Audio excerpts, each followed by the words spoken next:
See you after work. See you. Bye. And now we're back to our regular show of three dumb idiots. I always feel dumber after that scenario goes down. Yeah, we're back and we're dumber. I'm dumber.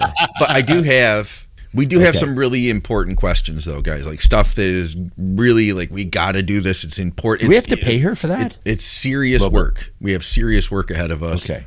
If you could only train on one brand of gym equipment for the rest of your life, what would it be?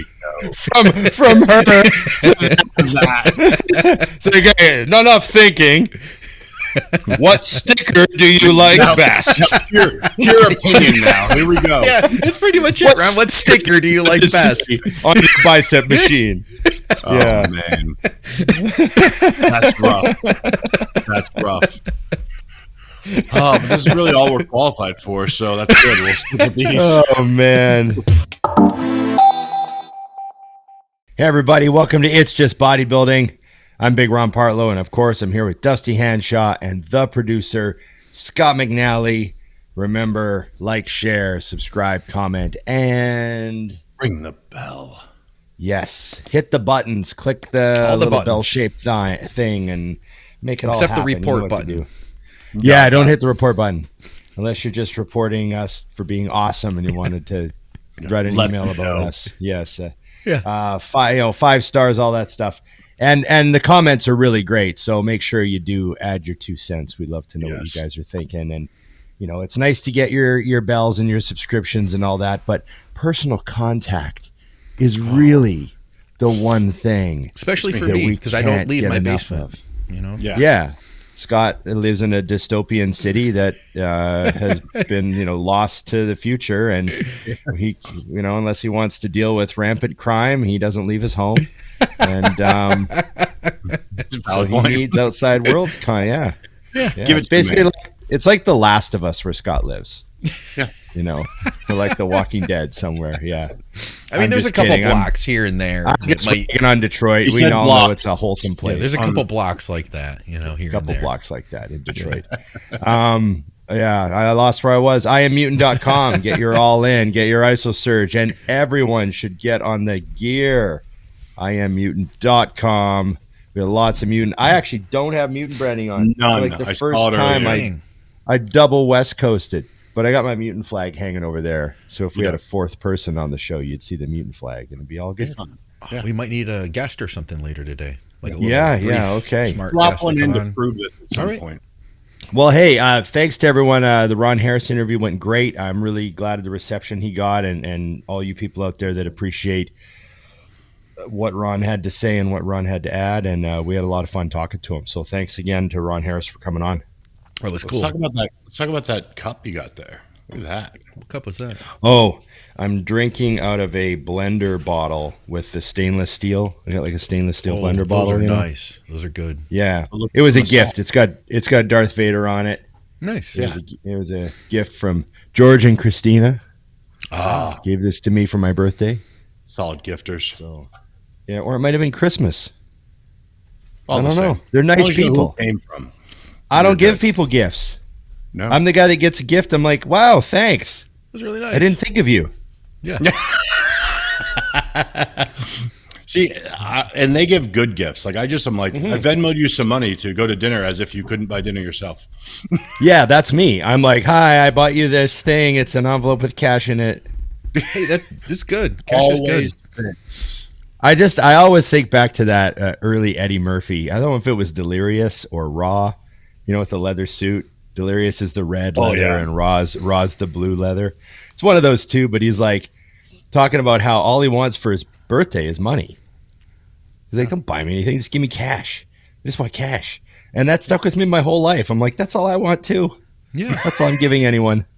All right, well, here's money. I'm not going to send you these Bitcoin then I was going to give you for your birthday. We'll be all right. I'll just send you $100 instead of that.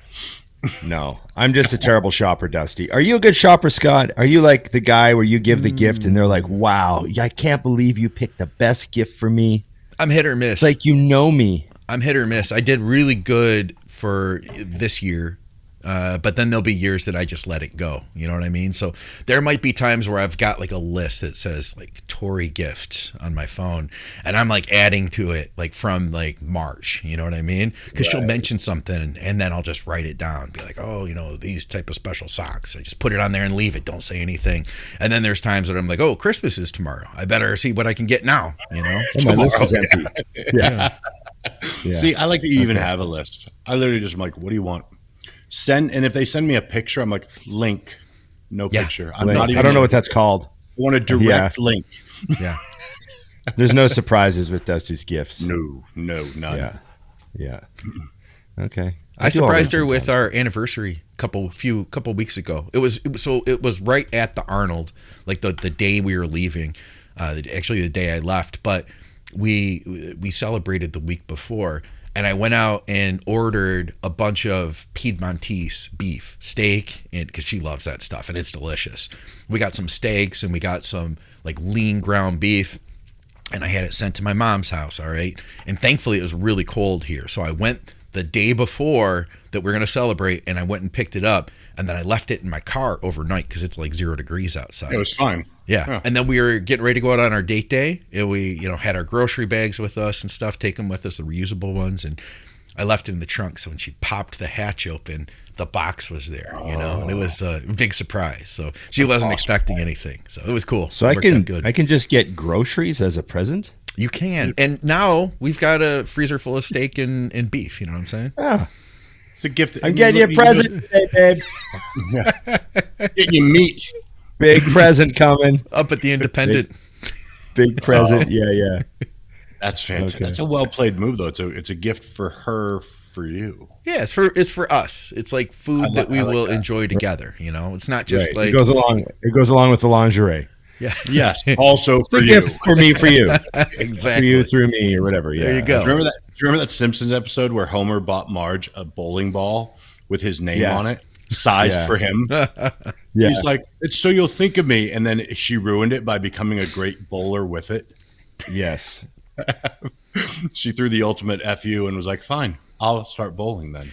Do you guys remember the episode where Marge Simpson got jacked and she got into bodybuilding? Oh, yeah. That was the best.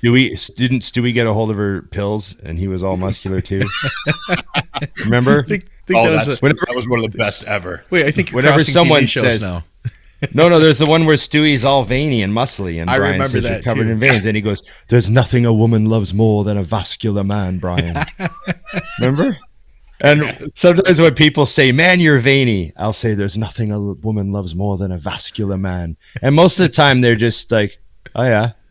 Like they don't get it. Hey, I'm not satisfied until every vein is forced up against my skin. Look how vascular I am, Brian.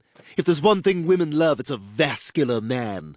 And then the odd person goes, "Stewie." Yeah. And they get my joke. Yeah.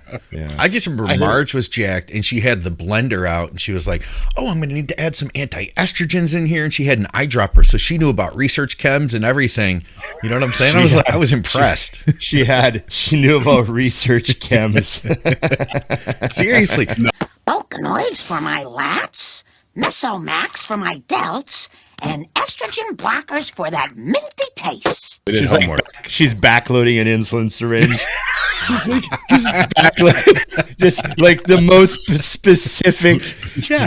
specific thing she could be doing. Like you'd have to be a bodybuilder to know. Yeah. Oh man, okay. Yeah, that was great.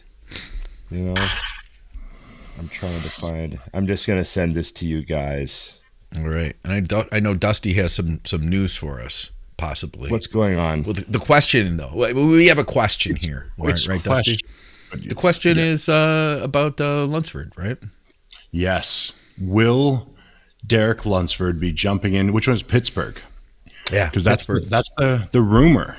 And my question to you guys is, what does that do? Makes other people poorer. Makes for a hell of a show, man. I'll drop that in. I was gonna drop that in post. So now that you've got it to me, Ron, the video. Yes. Stewie, I'm gonna a little post production action there. There we go. We love doing things in post because then Ron and I don't have to do anything. It's perfect. Yeah, it's great. More work for Scott. Yeah, there's they're just getting started. I'm excited. Yeah. Like, I think I think one of the problems is Derek's super excited. That's a problem. Yeah. When you take a guy like Derek, who already has been to the top of the mountain, and then of course, like the defeat and last year with everything he said he went through, like, questioning whether he should even be there and all that stuff, Mm-hmm. And then the Arnold win and the new way of doing things with Chris and some fresh air, and just, I don't know. I can only imagine that Derek Lunsford wakes up excited every day to just get better and better. And I think Derek probably feels like he's got both hands on the steering wheel right now. And I don't know. I mean, he walks into this show. I mean, well, when you look at this group, obviously Nick and Martin in particular, if Derek comes in and they're close, it's good for them, even if he wins. Yeah. But if he blows the doors off of them, then what? Like, I feel like that's more for Nick, that cements something, where Martin is still on a trajectory where time is on his side. He's just hitting his groove. Yeah. I looked at that, and that was my first thought: is this is good or bad for everyone involved? Meaning, even Derek. If somehow he didn't win, that would not be good for him, obviously. If it's close, it's good for everyone else, because it's like, see, we're right there. But if he blows the doors off him, I think that possibly puts dreams about Olympia to bed, because he's not going anywhere. Yeah, I mean, he's not going anywhere. He's young, his body's fresh. It's he's not planning on stepping away, so it's not like you can wait him out here. He's got 10 years left if he wants to. At least he's got a whole decade of being patient. Yeah. Man, after how he looked at the Arnold, it's different with a smaller show, right? Like, we've seen guys crush smaller shows, go into a show and just like crush everyone. And we're like, oh wow, he looked amazing. And then at the next show that's a big lineup, that guy's like fifth or something. And we're like, oh right, we kind of temporarily forgot his place in the scheme of things, right? Yeah. But coming off the Arnold, that's not the situation. It's not that he was like really great and it was a weaker show and let's see what happens. It was like, that was Samson, and that was like Andrew jacked and everybody else that was really bringing it, That was like a really, really, really Olympia-ish line. Like, that was the Olympia lineup minus a couple guys. Like, Jesus, Mr. Olympia was there. Yeah. So what do I think is going to happen at the Pittsburgh show? Well, just that, but more. Like, I don't see anyone beating Lunsford, man. If he can beat Samson, who can beat him? I don't know. Well, that's my. I talked to Chris last night. He did the typical Ron, calls me. I'm watching a game, and as soon as I see the number come through, I just pick it up. I missed.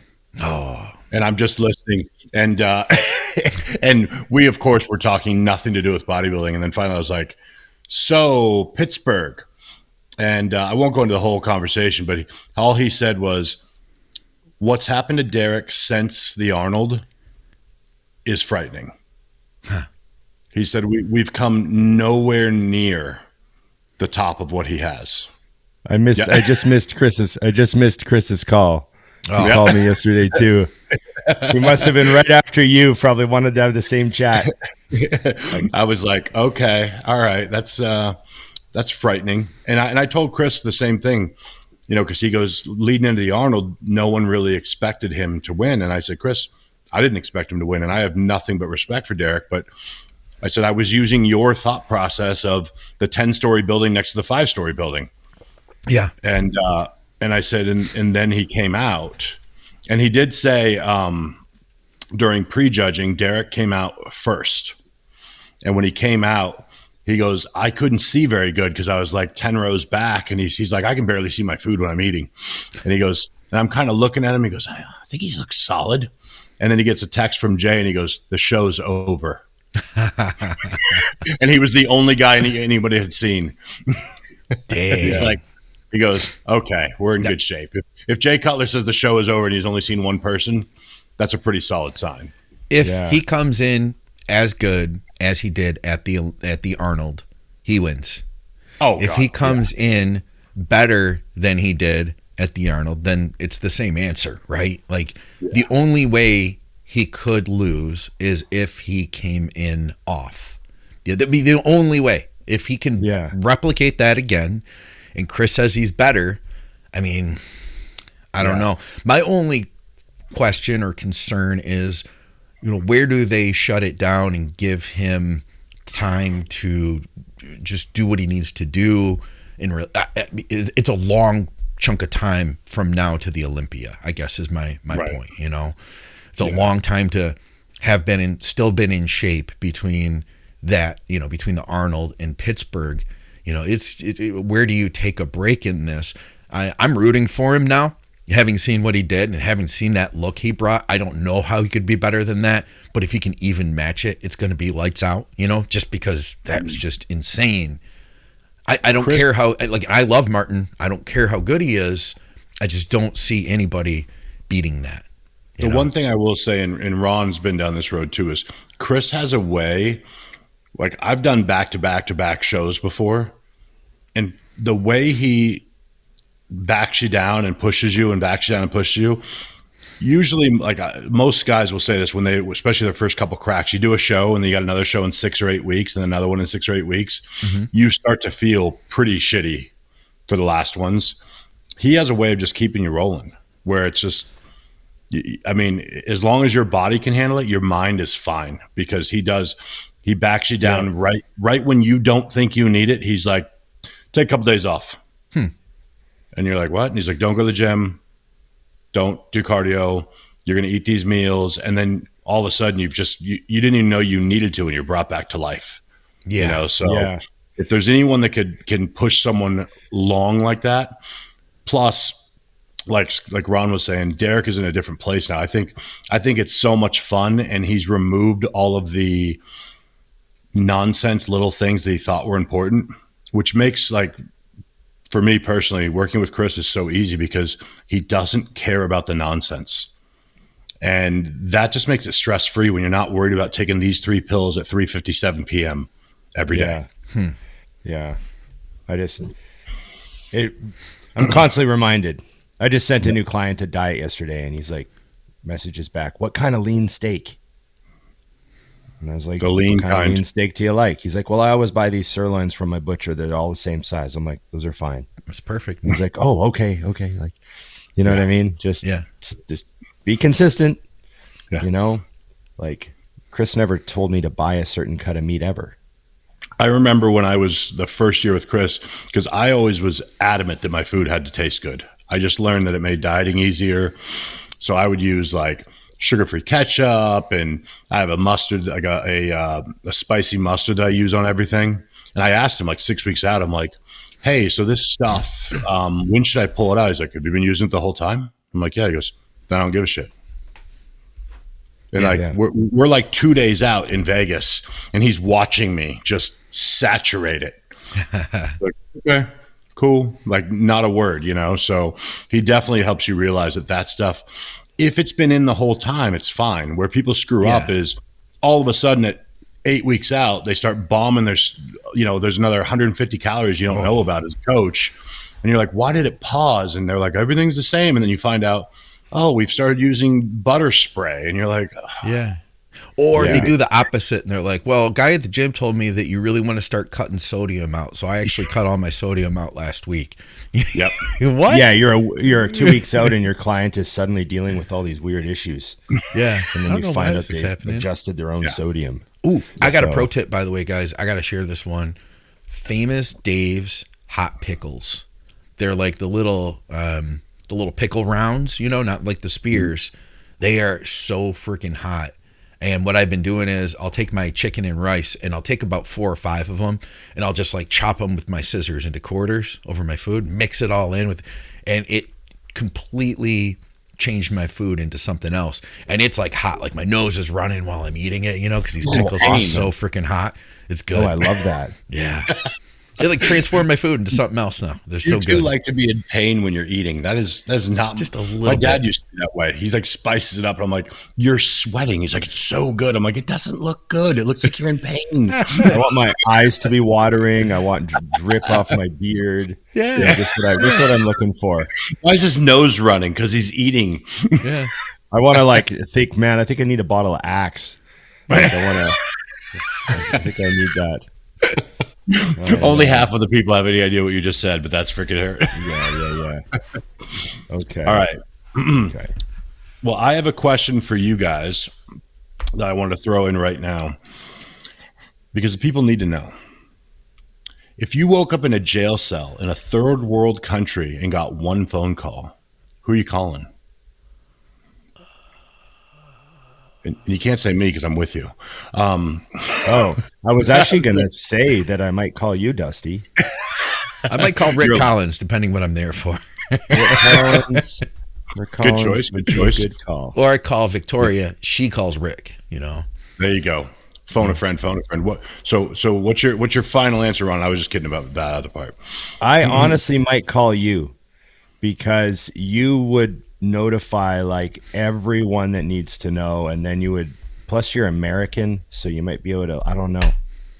Finagle. You think Dusty knows somebody? So Nikki sent me this question from the nail salon, and I had an immediate thought of who I would call, and Ron's going to change his answer as soon as I say this. I would call Dennis James. Oh yeah. Because Dennis fixes it without leaving his house. He probably knows someone there that would just walk in and apologize to me and take me to the airport. Really? There you go. Okay. Yeah. Note to Dennis self. Get to know Dennis James. You see, if I tell a Canadian, then they're going to be on the phone, trying all the diplomatic channels, trying to get a hold of the government and doing all that on the phone stuff. But if I tell an American, they just do what Americans do. They round up a team of their buddies who are all ex-military guys, and then they charter a plane. And okay. they come down and they pull me out themselves. Isn't that what Americans do? In the South, yes. You don't wait for nobody. You know what I mean? I just call some rednecks and be like, handle this. They're like, I've been waiting my whole life for this moment. I don't know.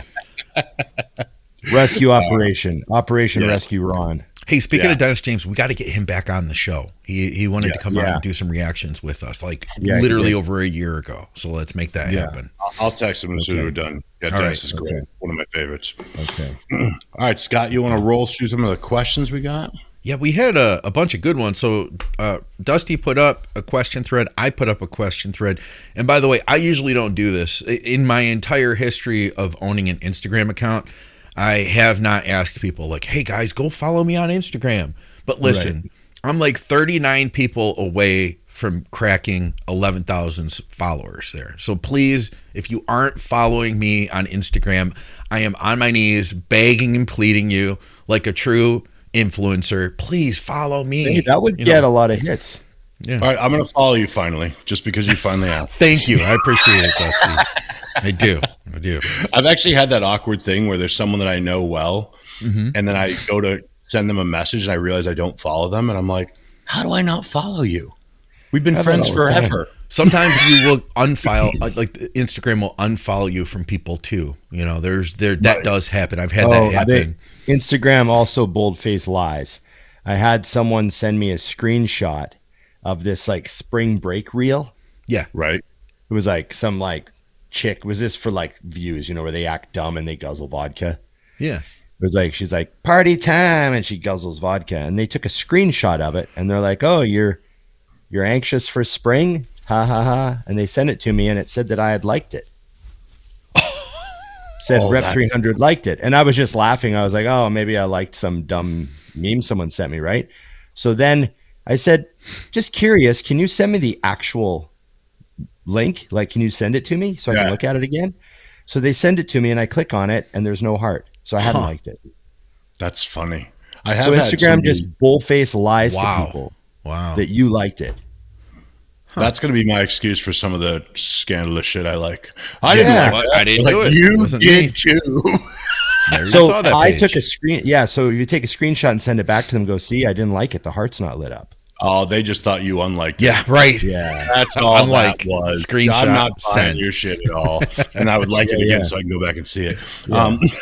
You know, yeah. I have had friends tell me that they unfollowed me when they didn't. Like, they're like, I hadn't seen your stuff for a while, so I went on and somehow I unfollowed you. And it's actually someone that I know personally well. And I'm like, oh, that's weird. It happens on YouTube too. So that said, yeah. So if you guys are watching, because YouTube will test you occasionally, they'll be like, "How was your YouTube experience?" And you can either hit a button or you can exit out. If you don't answer, then they don't necessarily have the what they were looking for, which was human interaction. And so they may think that you're a bot if you don't do a lot of direct interactions with them. For humanness. Yeah. And then they'll start unsubscribing you from channels. So yeah, just check, guys. Make sure you subscribe, hit the bell, all that. So we got to play along and be nice to the bot. Yes. Be nice to the bot. All right. So we got a bunch of How stuff. it starts, Dusty. Then next thing you know is we're not allowed to tell our androids to clean up after us in a mean voice. That's what's next. Can't use a mean voice. Talking to your android. Can't have sex with your android without permission. Can't all these. This stuff is coming. You just totally reminded me of. Do you remember in The Hangover where he goes, "It's like masturbating on the plane. It's not illegal. It's just frowned upon." He goes, "I'm pretty sure that's illegal." Yeah, maybe since 9/11. Thanks a lot, Bin Laden. Yeah. Used to be able to just relax in peace. Yeah. Oh, man. That's all right, let's start with this one. Scott just had a separate show on this topic, but I'd love to get Dusty and Ron's take on it as well, since you've both had experience with it. Tips, tricks, habits, and other processes that you've used when coming back from a layoff, injuries, time away, etc. Any specific methods or ideas for putting the train back on the tracks and getting the machine running again, i.e. diet, clicking, training, humming, lifestyle back on track. Thanks. This is a great question. And to me, it's also super simple. I just move on. Like, I just flip a switch and I'm just back at it. And I don't think about any of the off time. Like, you're just move on. Like, I just get back to the routine and just pretend it's another regular day. And your poundages are down or whatever, and you train lighter, whatever. Just go back in and do what you normally do. Like, keep it super simple. Don't overthink any nonsense and just get the noise out of your head. I'm back in the gym today. And just, plan to go, whatever your prep weights are, do your work sets with those or whatever. Like, just set an easy bar, go in, back at it. Done deal. And just don't dwell on shit. I was going to say the thing that I think a lot of people miss, and I'm assuming that they love to train, all those things, is comparing where they are now to where they were before. Oh, yeah. And that's, first off, it's dumb because it doesn't matter. There's nothing you can do about it, like Ron was just saying. But secondly, if instead of doing that, you go in, like I didn't even go in the bar after my nap. I just went in and said, I'm training again. And I was excited to be there. And the cool part was my poundages were so low that I didn't worry about, I used to be so strong on this and now I'm using a quarter. Actually, I didn't even on the not even a quarter. Yeah, like I failed using a quarter on a Arsenal shoulder press the first time I went back to the gym. Didn't even work. But what I was able to do was, instead of worrying about that, the jump percentage wise from 1 week to the next was so absurd that it was really fun. Because let's say I got to that quarter and I got 5 today. You'd think, that's horrible. You used to do 6 plates a side. But next week I'd get 11. And it's like, oh yeah, now we're rolling. You know what I mean? Yeah. Every week was like that for the longest time. And if you just focus on the day-to-day of improving, then you wake up like, I'm pulling 6 plates off the floor again. Like, it doesn't matter. And as far as the rest of it, I think, and it's funny, but Nikki and I talked about this morning. what makes it difficult for Ron or I to answer this is literally what we've always done and loved to do. So for me to go back in, of course I go back in. Like, it's not hard to get into a routine. Like, this is what I want to do. So it's just like, oh, thank God I can drive myself to the gym again. Let's go. It is a little bit harder having been driven into it so hard, because retired, I can already tell you that Ron has or will eat chicken and rice today, because that's just how we live. You know what I mean? It doesn't end. It'll never end. When you're 70 years old and you're sitting down to eat, you'll still call it meal 2. Right. It's never because lunch. This is how you've always done. Yeah. You know what I mean? Like, yeah, it'll never end. It'll never end. That's just the way it is. So, but I think Ron nailed it. It's being patient and just enjoying the fact that you get to go back. I don't know why people lose the idea that it's fun. Like, we're just in there having a good time. It's never like I think one thing a lot of people would do themselves a favor with is if they could just sit and think to myself, the most important thing as far as being a bodybuilder is wanting to constantly make any kind of progress, even if that's progress I've already made. And what I mean by that is bodybuilding it's not just building your physique up. It's constantly coming back from setbacks. At any sort of high level athletics or sport or physical, and just think of like being a golfer. They just think of what golfers. I got friends that are golfers their whole lives. It's very similar. They strive their entire life to just try to get better, and they're always got back injury, shoulder injury, and their best evers aren't linear. Their best ever is like, well, 4 years ago, I was really hammering, and then I've been dealing with this, and I dealt with a hip for 2 years, and then I had a season where I actually had I scored my best ever, like I had a best ever season again, and then another, dealing with the back and didn't get it's like that. You're always trying to progress. So one of the reasons why I've had longevity in the gym and I still enjoy training is every time I'm always coming back from some kind of setback or injury, or this hurts or that hurts. Even like the other day, I belt squatted 3.5 plates. That's nothing. But I was extremely happy because I was like, oh, that's my best set of 3.5 plates on the belt squat. I went the deepest. I had the most control. That's my best set in like 6 months. Mm-hmm. So even though that's a weight I could have handled freaking 20 years ago, like for 20 reps, I'm still feeling that progress. I still feel like I made progress. Even though I'm using a weight I could have used years ago, I made progress again. Yeah, it never ends. And you have to be okay with, you have to find the joy in that and find the love in that. That's what training is all about. Bodybuilding is like a never ending, constant problem solving exercise. It really is. I remember I saw Jay in like 2004, and he had some pictures out he was setting up at a booth at my store, and he had a shot from 2001, and he was just, and I got, damn, Jay, this shot. And he goes, and he chased that for, he goes, this picture haunts me. Yeah. Because he couldn't replicate. He replicated it in 2009, 8 years later, and he still says 2001 was still his best. Right. He still thinks 2001 was still his best. The physique was fresher, he didn't have so any it's injuries like, yet. But it doesn't mean he didn't make advancements or do things well, but just the stars aligned on one day in a way that they never, in his eyes, never did again. Yeah. So I think that is a general theme with everything. And I don't know if maybe I don't want to talk too much on this topic, but I don't know if maybe that's really ingrained in me and from before bodybuilding. I don't know where that came from. Some people don't have it. Like, it's like my love of guitars. I've played guitar for 35 years, and there's been years where I was about as good as if I'd played for 2.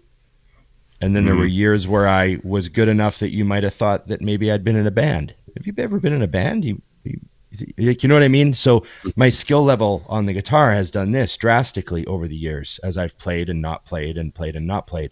But my love of doing it and my love of having the pursuit of it in my life has never wavered.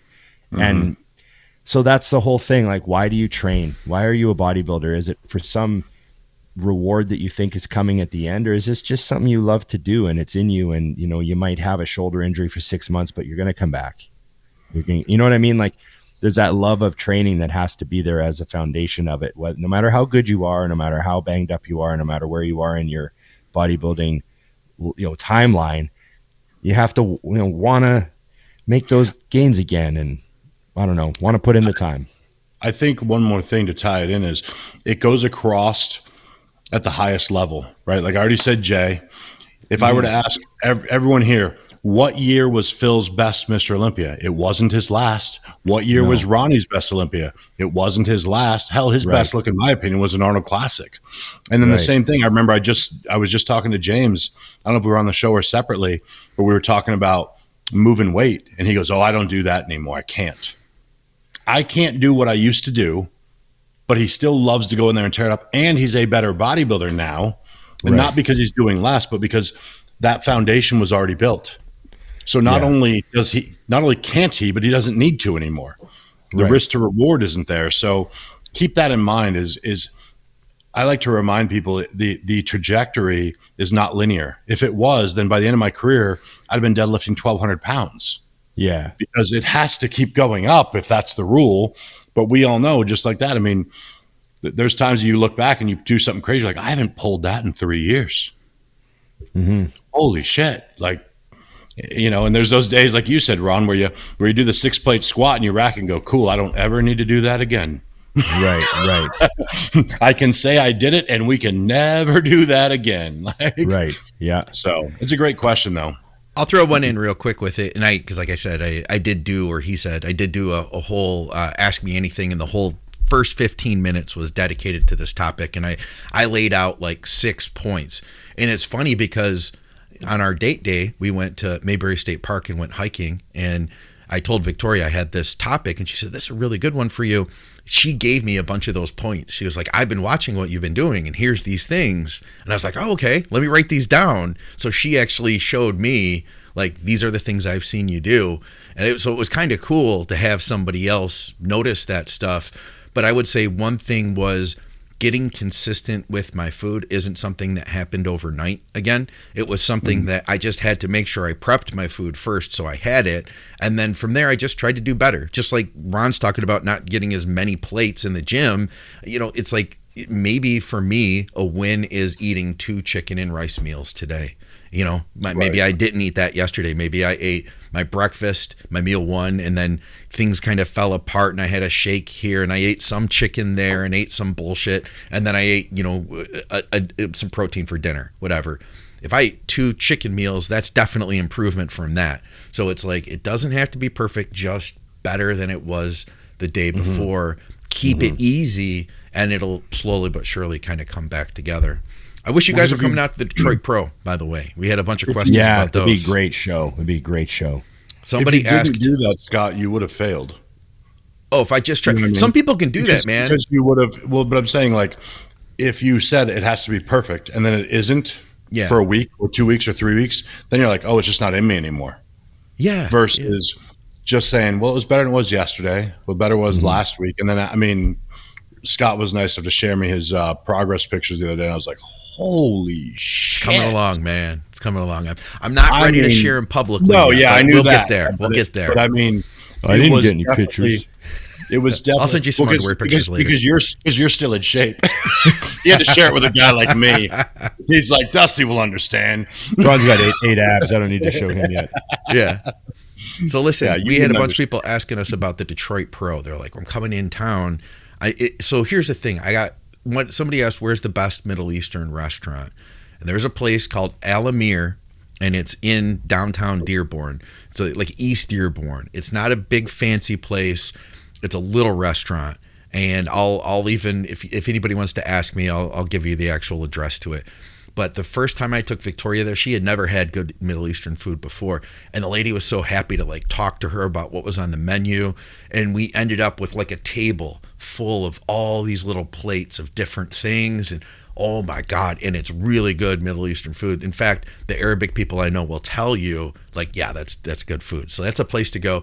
But also one other thing I want to throw out there where I'd love to take you guys is Miller's Bar. This little hole-in-the-wall bar that's 10 minutes from the venue on Michigan Avenue is known for their burgers. It's a cash-only establishment, so don't bring your cards, don't bring your whatever else. You literally need cash. They lose money every year on their taxes. I know what that means. They don't make money, Dusty. They don't make money. That's what it's a non-profit. Miller's is an amazing restaurant, and it's a little place too. Like it's like gonna be like, I don't know how big, but I mean there's very limited seating, and you'll find that at the if you go at the wrong time, there'll be like a lineup to get in. But often you'll do pretty good. Like if you head there before, like after your workout over at RTB gym, you know you'll do okay. You know between prejudging and final, something like that, you'll be all right. So check those two places out. And we were asked about gyms, and Ron, you went to RTB. What did you think of that? It was great. It was great. I would obviously that's the type of gym I would love to train at. For like that's the type of gym that could be my home gym. You know what I mean? Yeah. It's a great community, good old school equipment, lots of space, lots of plate loaded machines, lots of it was just he had a great setup, and I like supporting guys like him. He's a good dude. And I think he's sponsoring the show. And I think he's trying to work some stuff out. So you'll see other people that are going to the show training there as well. Everyone you might going even down see to check it out. Me and Drea. That might happen. Luke might be there. We'll see. I know Tino got his posing room. You got his posing room done. Yep. So he's all ready for you. Yeah. So head down there. Nice. He's in the bar. Only other place there's a bunch of good gyms, but I'll also throw out the original Highland Park Powerhouse. It's downtown in the middle of Detroit Powerhouse. Look up Highland Park Powerhouse. It's the first powerhouse ever in an old Pontiac dealership. Rough area, but you'll be safe there. You'll be good to get there. Just go inside. Everybody's really cool and friendly. Once you're inside, you're all right. Yeah. Car will be safe. I've never had issues getting there and training there, and I trained there for years. But it's a lot of good history in that gym. You might meet Ron Love while you're there. Good place to be. So definitely check that out. We had a bunch more questions though. Like some of them are just real, like simple questions, like the best candy bar of all time, and go. Best candy bar of all time. Ron's got candy bars that we don't even have here, so there's that. Oh yeah, there's a Canadian thing, isn't there? There's some weird shit with we can't get those anymore, probably. I'm a solid chocolate. I'm a dairy milk guy. I would buy like a solid chocolate bar. So like I'm the type of guy where if you were to buy a chocolate bar, I would buy a dairy milk. Right. Because the milk chocolate's my favorite part. But I can't vote dairy milk best chocolate bar of all time. No. You got to go with a candy bar, right? That's the question? Yes. Candy bar? Bar.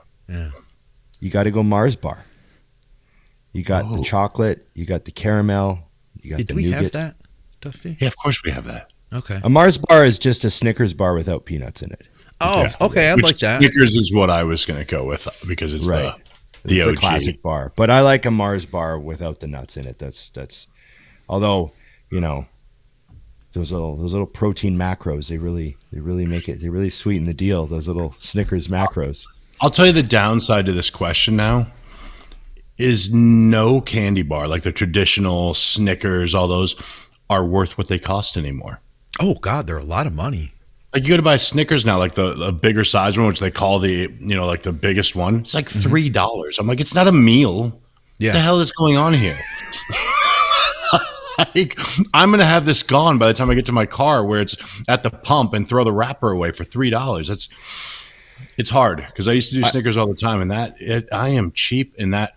I think when you're older and you can remember they were 50 cents and they were bigger than the $1.35 one now. Yeah, that affects your life a little bit. Do you guys actually ever buy a chocolate bar? Like, when's the last time you bought a chocolate bar? Once in a great while, not often. I used to, but being dead serious. When they became $3 for a large one, I was like, I'm out. So the only time I ever buy anything like that is sometimes if I'm getting on a long flight, I'll buy a bag of M&Ms. Oh yeah, every long and it's flight. like That's M&Ms not a are chocolate like it's a long flight thing. It's like I'm gonna get peanut M&Ms M&Ms for this flight. I take I it got back. 9 hours. Oh, yeah. We buy a fancy chocolate bar, which I don't consider that a candy bar. We'll buy like a fancy chocolate bar for date day, and then we'll eat that while we're like watching some sort the of show. gourmet dark chocolate. Have you guys had thing. Dubai chocolate yet? No. Dubai chocolate. I didn't even know that was a thing, but of course the girls in TikTok, and then I found some and bought it. Ridiculous. I did not know. I missed it while we were there. Yeah. I learn a lot of stuff from TikTok through children. I'll check it out. And I bought some and it changed your life. One of the new Especially things you, is Ron. like pistachio chocolate with pistachio. Have you heard? I got some Dubai chocolate with pistachio in it That's in like my cupboard right the now. cool thing from what I hear. Costco. They have bags of them. Yeah. So there you go. I'm with you. I'm with you across the board. But yeah, the M&Ms also, for anybody who's paying attention, just drop those right in your popcorn at the movie theater and thank me later. Hey, here's a question. Oh.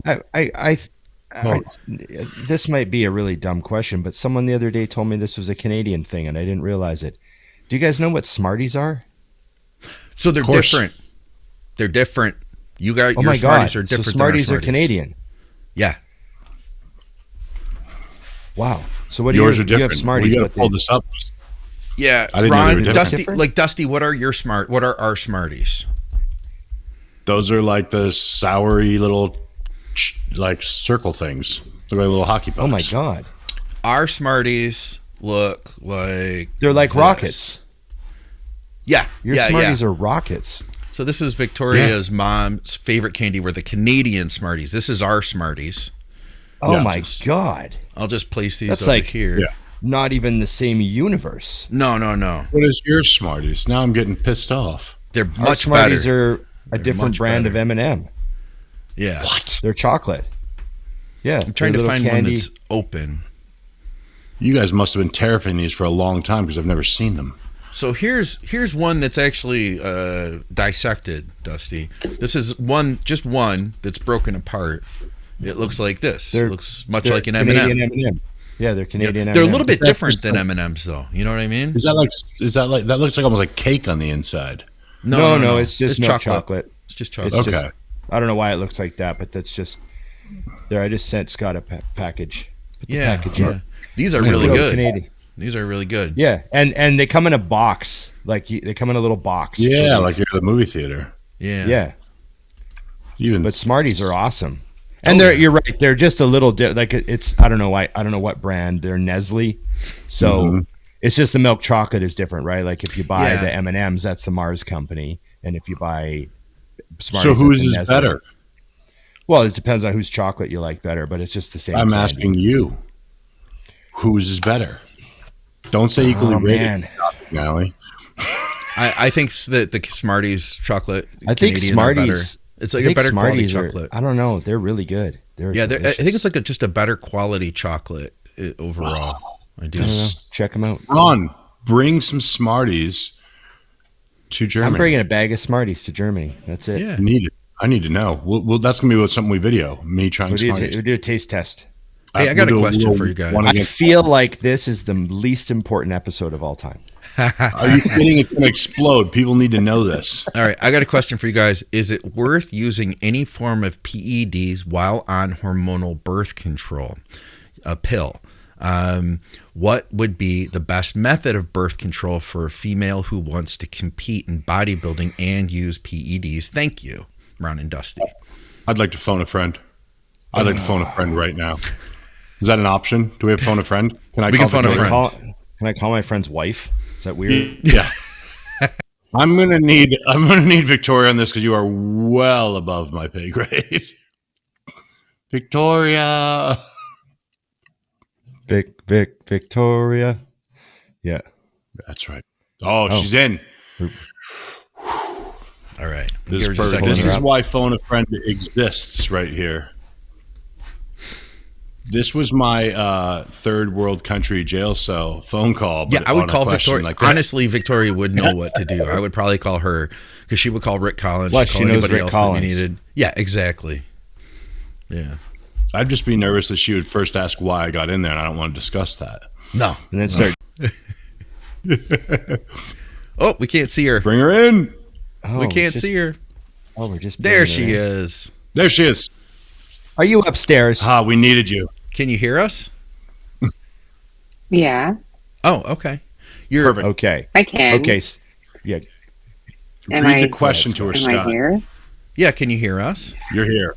Yeah. Okay. You're good. Good. Hey guys, welcome to the show. Researcher from the University of British Columbia, Victoria Felkar. She's a researcher in female hormones and health, finishing her PhD now. Am I right? Anything? She has a plant growing out of the back of her head right now. You see that? There No you go. other show okay. can just call Victoria when they're screwed on a question quite like we can. No. All right. So we got a question for you that came up. I have to pull it back up here. I lost it. It was about PEDs and birth control. Basically, here it is. Okay. Is it worth using any form of PEDs while on hormonal birth control pills? What would be the best method of birth control for a female who wants to compete in bodybuilding while using PEDs? Thank you. By the way, Victoria is calling from the house. She's inside the house. She's inside the house. She's in her office. I'm in my office right We've now. never been upstairs before. This is awesome. See that important writing and stuff on her whiteboard up there? Yeah. It's not important. There we go. It's just a bunch of doodles, really. A bunch of That's all it deals. is. So that question I get a lot, and it is complicated. There are a Five lot of words. different 5 words. elements in it. So break it down. I even actually tried to do some bullet points for you guys. Okay. So let's do this. Let's tackle this. So, the first part of the question was, is it worth it to use birth control? Correct? Is that what she had asked? Using gear while on birth control. Is it worth it to use PEDs while on hormonal birth control? Gotcha. Okay. So that I can't answer because we don't exactly have a lot of good data in which individuals have been studied using PEDs and hormonal contraceptives. I mean, that data just simply does not exist, so we can draw from theoretical models, but at the end of the day, they're just theoretical models. What I can say is that a lot of the potential effects of utilizing a androgenic drug, let's say testosterone or winstrol, have some very specific both positive and negative complications for female health. Same thing can be said about the use of hormonal contraceptives. And a lot of the side effects actually kind of go like this, and they all start to merge together. And certain forms of hormonal contraceptives are actually going to create an environment when used in addition to an androgen that's not going to be good for things like your cholesterol and your liver health, and even the ability for that drug to be able to work properly. One of the big things that a hormonal contraceptive does is it raises SHBG in a big way. I've seen levels when an individual is using particularly an anti-androgen birth control pill with a high estrogen of 350 or so. So that's high. Now you can imagine that taking some anabars and just going to crush that and bring it down without also potentially having some other effects in the process. So, I'm never going to tell somebody to not do something that they want to do. However, I will advise that there are ways we can gain some type of contraceptive while also pursuing bodybuilding that may make a little bit more sense than going right into that kind of hormonal contraceptive realm if they're also going to be pursuing PEDs. Okay. You guys with me? A little bit. I don't know if you answered. Did you answer the question? No, that was my preamble to okay. Make sure I didn't get I didn't overstep anything. Okay, you're good. Okay. Now step over the line. Let's do it. Now, okay. way dumber than you. Yeah, when we think about, oh, come on, Ron. You know, Scott often compares me to you all the time, just so you know about my OCD and oddities. Yes. Okay. Well, the yeah, oddities. about okay. You said you weren't as weird as him. Loading the dishwasher, for example. Oh yeah, that was one where you guys are both. The dishwasher. There's a way. There is a way. There is a way. So, you know, when we think about contraceptives, I think a big thing that a lot of people forget is like, what is that drug actually doing? Right. And so we can prevent contraception, or the ability to make life, through many different pathways that don't necessarily have to involve utilizing hormones. Now, obviously, there are a ton of different contraceptive options, and they all have like pros and cons to them, to be honest. Same thing with like rates of efficacy. You know, and when you start to actually dive into the research, there are certain ones that are going to be more effective when they're used properly, and least effective when they're not used properly. You know, when I think about the vast majority of the people that I work with, they're looking for something that we would call a invasive form of, which means that they don't want to have to, you know, utilize something only when they're having sex. They just want to be able to have it. It's there and it's kind of running in the background, and that's that. And that those particular options, when they're more invasive, are going to have, therefore, more impact on our health and performance, because we're changing our physiology in that pursuit. You know, the big ones are a hormonal IUD, a copper IUD, and the birth control pill. And the birth control pill we can like subdivide into a bunch of different types. There is also like the implant, which goes in your arm. There's also a patch. Those are the main ones that we see. The shot really isn't used anymore because of lawsuits. Well, what would be the, I guess, least problematic direction to go to, just to make this simple for everybody? Yeah. Well, let me give an example. Dusty, you have young daughters. So if you came to me and you said, hey, what do? I do not want to be a grandfather right this minute. Okay? So I think this is the best way that I can explain it. If I were counseling my own daughter or somebody else, what I would say is that the best way forward is the least invasive, because we're not causing a ricochet effect for physiology. I would also advise that contraceptives, that we have to also consider barrier methods. Like STD, STIs are at an all-time high, and you would think with the amount of like education and awareness we would have, right, like in kind of society, that would be resolved, but it's not. And that sometimes one little interlude can literally change the rest of your life. And so I do think that barrier methods, although they are for some people cumbersome, are absolutely vital if you're having sex with multiple partners, or you don't know your partner's sexual history, and so that cannot be ignored. Or their name, exactly. Yeah, can't be ignored at all. One. So even when 90s. So even when somebody's on a hormonal contraceptive pill or has the IUD and they're having sex with different partners or in different circumstances, like I just said, you still want to invest in a barrier method. Like, you need to stack those contraceptive options.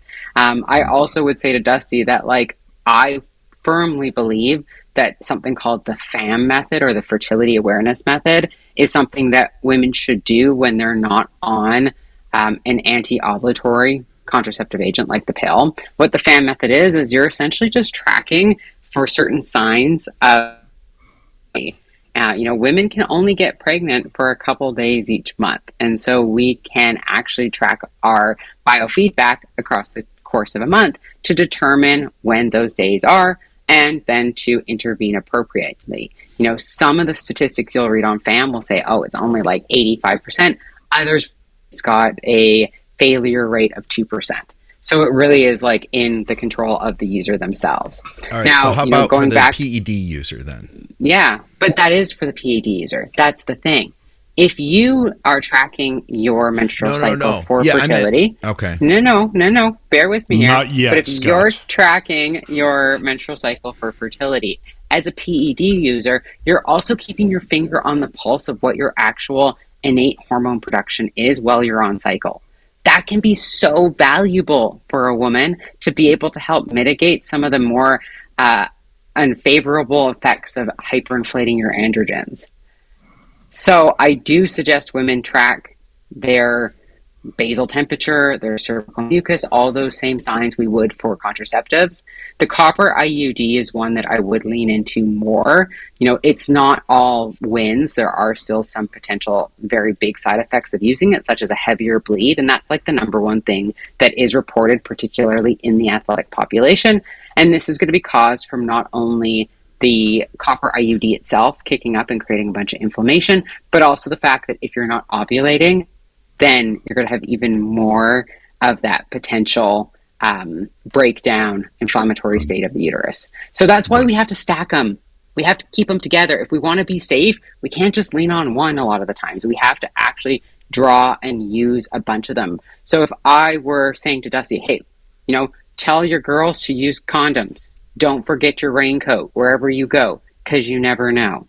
There's male condoms, there's female condoms. You know, there are things like spermicides, different types of gels that can change the success rate, but they also cause a lot of irritation and can be actually like super, super uncomfortable for the female and also for the male.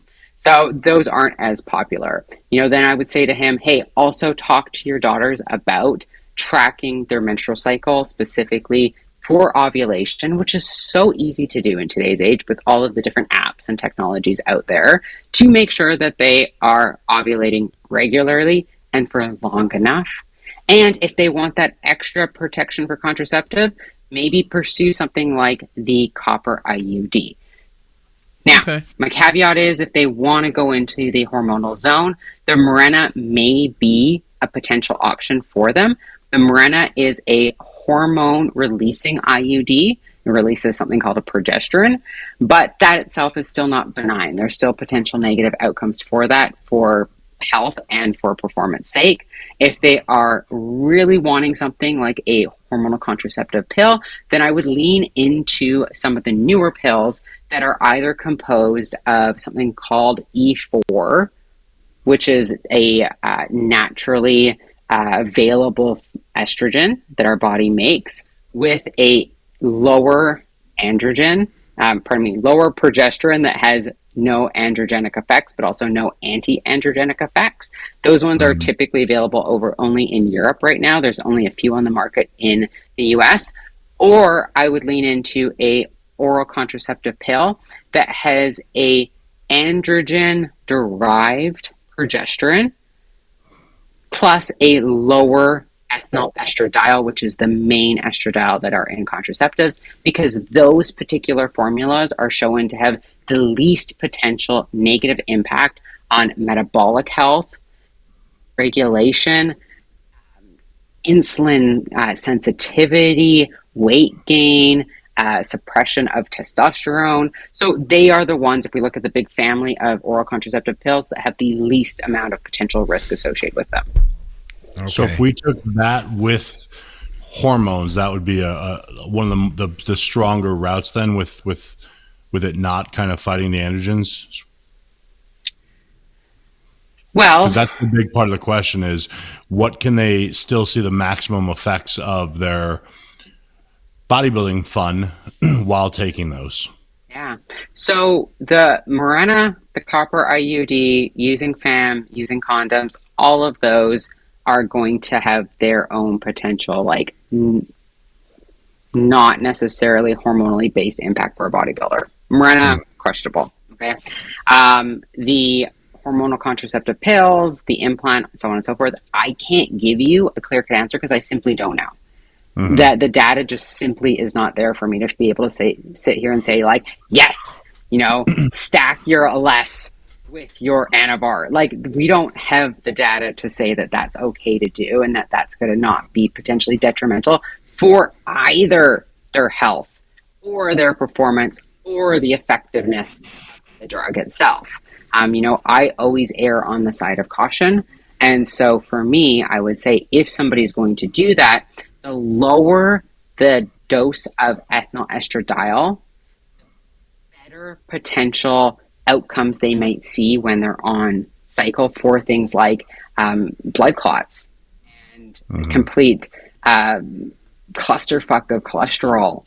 But I still can't sit here and say like it's totally fine, because I don't know. Monitor it, manage it. You know, taking E4, I think, would be the one that I would lean into. The downside of it is that anytime you're using a lower the lower kind of dose of the synthetic estrogen, the more breakthrough bleeding you're going to have, the more potential mood changes you can have.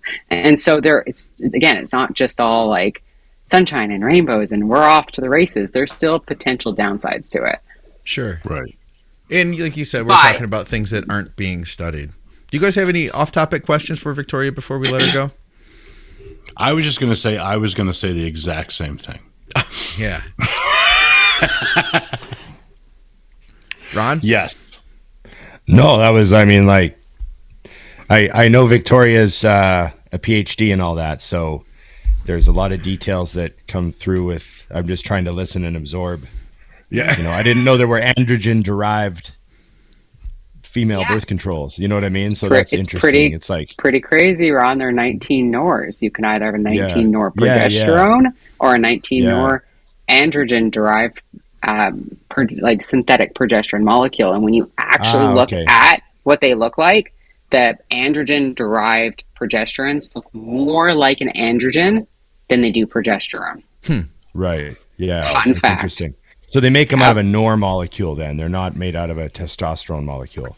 Yeah, exactly. And then, you know, the thing though is that they are, you know, people shouldn't go like, well, that means it's anabolic. It's like, not exactly. No, yeah. And just like with anabolic androgenic steroids, how different drugs have different profiles, you know, in terms of like binding affinity and a potential for aromatization, the same thing is with our progesterones in contraceptives. So there's so much variance there. Some of them impact estrogen, some of them don't. Some of them impact cortisol, some of them don't. Some of them impact androgen receptors in more of a negative way, and others in more of a positive way. Some have higher binding to SHBG, others have higher binding to Albion. So it's like there's all these different drug profiles that exist, and so just know what you're getting yourself into. Date your drug, as I always say. Here's a question. Let's say a female is prepping for a show and she's been taking her regular pill, you know, for contraceptive purposes. Yeah. And she's, let's just say 8 weeks out or 6 weeks out or whatever. And she thinks, you know, I want to go off the pill for the rest of my prep and just see if I get leaner. Like, she's not worried about getting pregnant or anything. Maybe she's single, but she's just like, you know what? I'm just going to go off the pill and finish my prep. Are there any concerns about just going off the pill to finish your prep? Yeah, I wouldn't advise that for a couple different reasons. One of them is I think bodybuilding is like a giant experiment that we engage in, where we're trying to manage certain variables and manipulate other variables. And if all of a sudden you take a pillar variable out of the mix at 6 weeks out, we don't know what's going to happen. We don't know if all of a sudden your neuroendocrine system is going to stay the same or not. We don't know. We have no idea until you do it. So for my perspective on this is that when you go off a hormonal contraceptive agent, you want to try to do it in a period of time when life is stable. Health is stable, so that you're able to mitigate potential complications that arise in that process. That's not prep at all. That's the opposite of prep. Yeah, right. Makes but sense. Will they look better? That's but that's the thing. You know, you don't know. You know, so the message is you got to try it and see if you look better. No, I wouldn't. I still wouldn't. Yeah. I like that he's just twisting the knife here. Yeah. No, you know, and I understand, because obviously, like, I've worked with a lot of women over the years that ask me the same question, and it's like it could potentially benefit your physique journey, but it also could not benefit your physique journey. Yeah, it could hurt it. you had a fork in a pregnant. road. You could also, start to experience certain types of emotions that were blunted when you were on the pill. You could start to have irregular spotting. You could start to have cramping. You could start to have, especially if you're on androgens and you were taking an anti-androgenic progesterone, all of a sudden you're just opening those floodgates to have androgen binding again. That's all of scary. a sudden you hate that your is spouse. Terrifying. You think he's an idiot. or you start getting acne. I can tell you that even when women switch from an anti-androgenic progesterone hormonal contraceptive to a androgenic progesterone hormonal contraceptive, that they can experience a shift in things like oily skin, hair loss. So we're opening up those androgen receptors again and charging them in a different way. So now if you're doing that and you're also taking Anavar and Primobolan and Winstrol, we don't know what's going to happen. Were you suppressing some things? I can tell you guys some stories of women that were on an anti-androgenic hormonal contraceptive with a high dose of ethinyl estradiol, and they took Tren. And I can tell you that I was flabbergasted with the fact that they didn't androgenize or virilize as one would expect based on the dose of Tren that they were taking. Now, that's one example, actually two examples of women I've worked with, but it just, is a illustration that these drugs can potentially prevent the activity of that anabolic agent from doing its job, for better or for worse. Right. That's the big part right there. All right. Thank you very much. We appreciate I almost called you Tori. I'm not supposed to do that in public, am I? Now you just did it, though. You said I almost, and then you just followed through with saying it. I've caught you doing it before. Sorry. Yeah. Thank you, Tori. We appreciate having you on. Yeah. Thank you. I'll see you later. See you after work. See you. Bye. And now we're back to our regular show of three dumb fucking idiots. I always feel dumber after that scenario goes down. Yeah, we're back and we're dumber. I'm dumber. But I do have a really I feel like I question. just got scolded. A little bit. Did I just get scolded? Not even I think I tried to crack a joke and she was like, "Gonna have none of that." She looked at me like a teacher. There's no jokes. Really? Really? I remember. Now, Ron, if you keep doing that, you're gonna have to stay after class. I'm sorry. I'm sorry. You keep interrupting me and trying to make jokes. We do have some really important questions, though, guys. Like stuff that is really we got to do this. It's important. Do we have to pay her for that? It's serious work. We have serious work ahead of us. Okay. If you could only train on one brand of gym equipment for the rest of your life, what would it be? From her to that. So again, not enough thinking. What sticker do you like best? Your opinion now. Here we go. Yeah, it's pretty much it, Ron. What sticker do you like best? On your bicep machine. Oh, man. That's rough. That's rough. Oh, but this is really all we're qualified for, so that's good. We'll stick with these. Oh, man. I'm good on the sticker questions. I'm good. Oh, man. All right, I'm going to answer, which this is going to piss off my AJ, the owner of my gym, but if I could only choose one, it would be hammer strength. Because it fits. I feel like hammer strength, they have everything that I could possibly need, and I'll never have to worry about showing up to the gym with it being broken. And yeah, so that's it. And that's not to say that hammer strength is my favorite equipment, but if I only get one, it's going to cover all of my bases across the board. Yeah, that's the thing about picking a brand is every brand has a certain thing they don't do well. Yeah. And then they have things that they're like amazing at, right? So you're like, shit. Like a common answer is Cybex, because all their they make, pretty much a good pin loaded everything, right? You're going to be safe with your extensions and your curls and your arm equipment, and you're going to be safe with your pin loaded stuff. And then they make some plate loaded stuff that's cool. And then they make a bunch of great, like classic, the hack squat, the leg press. So Cybex is a good answer. But Hammer to me is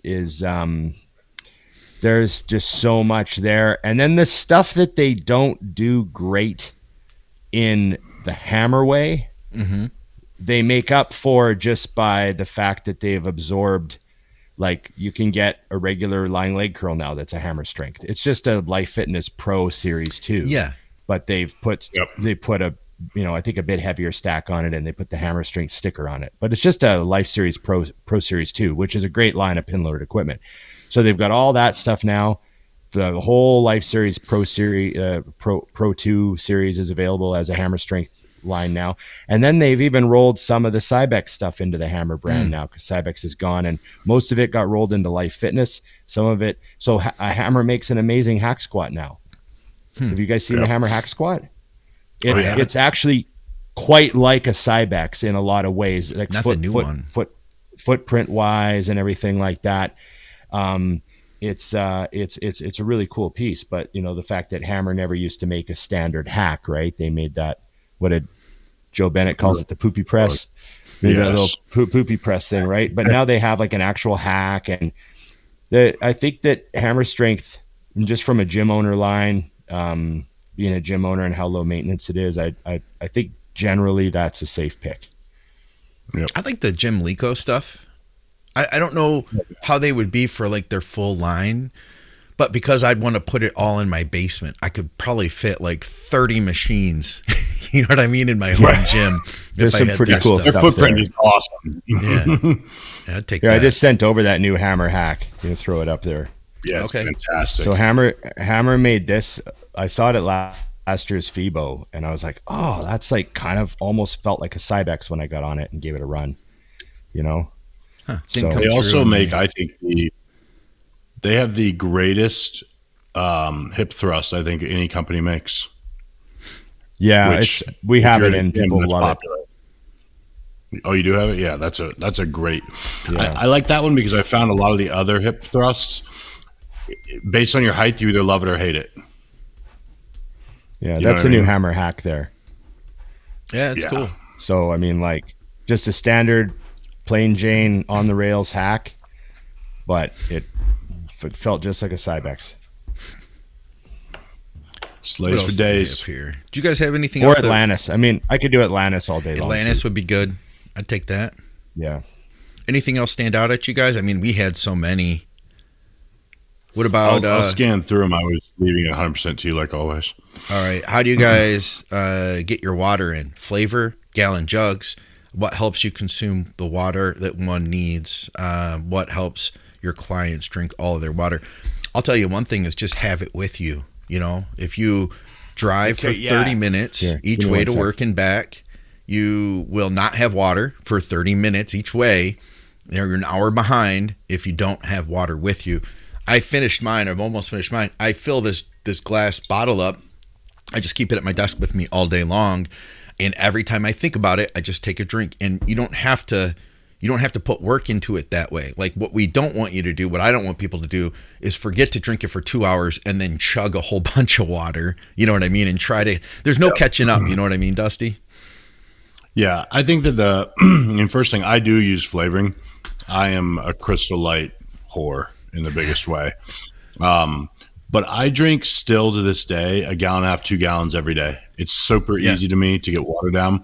I think the first thing that I tell all my clients is, as soon as you wake up, the first thing I want you to do is drink a liter of water. Like first thing, before coffee, before anything, get a liter down. And that gets you a big jump start. It also gets you out of the dehydrated state from being asleep all night. And then I keep 1 gallon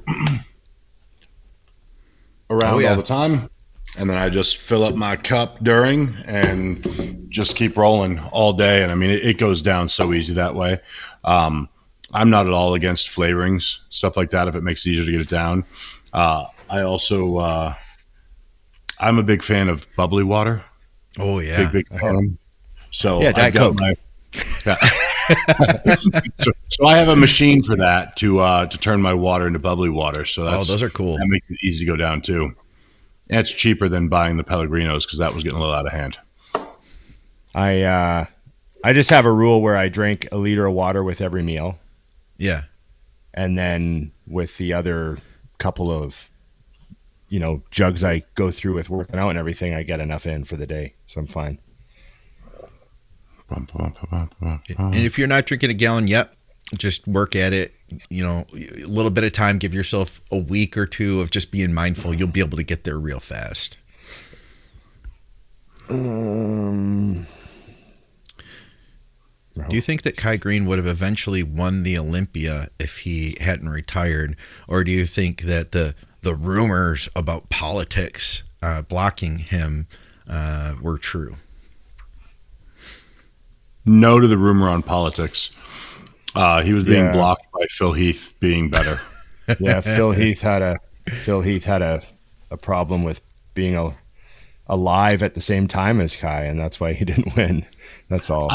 I think if Kai could have stayed, like, you're assuming he stayed healthy.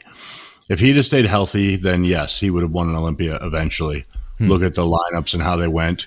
I think that Kai at his best, you start to wonder, would Dexter have an Olympia if Kai was at his best? I don't think so. Would Sean Roden have an Olympia if Kai was at his best at that show? I don't think so. So, but that's a big if. We're all assuming that a guy can hang on for years and years, which I don't think he could have.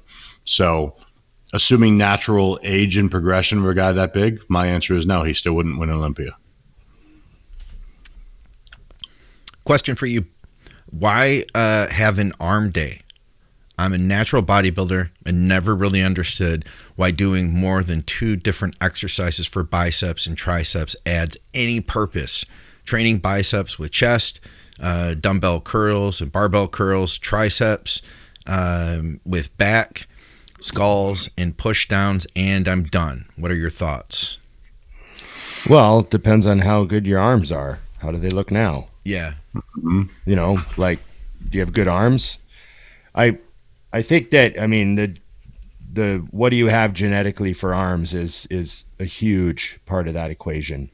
I know that theoretically you shouldn't need an arm day. I did a lot of my life without an arm day, and then I did some of it with an arm day, and just depends on how much volume you think you need to get your arms to grow. If your arms are good and they look great, then you don't need an arm day at all.